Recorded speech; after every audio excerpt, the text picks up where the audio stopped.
Social media Instagram અને ફેસબુકમાં fake ID બનાવી તેના આધારે ઠગાઈ કરવામાં આવે છે. સસ્તામાં સોનું અને 1 લાખના 2 લાખની જાહેરાત આપી લાલચુ લોકોને શીશામાં ઉતારી પૈસા પડાવવામાં આવે છે. ત્યારે મૂળ લુડિયાના હાલે ભુજમાં લખુરાઈ 4 રસ્તા પાસે રહેતા સાલક ઉર્ફે સલીમ મીઠા નોડે નામના શખ્સને એલસીબીએ ઝડપી લીધો હતો. આરોપીએ પોતાના 2 મોબાઈલમાં કોમલ સોના નામની ફેક આઈડી બનાવી તેમાં સોનાના બિસ્કિટ અને ચલણી નોટની ગડીના વિડીયો મૂકી વિશ્વાસઘાત કરી ઠગાઈ કરવાનો પ્રયાસ કર્યો હતો.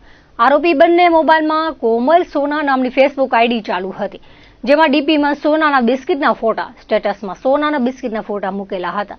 વોટ્સઅપ ચેક કરતા અલગ અલગ મોબાઈલ નંબર પર સોનાના બિસ્કિટ અંગે ચેટ કરવામાં આવી હતી.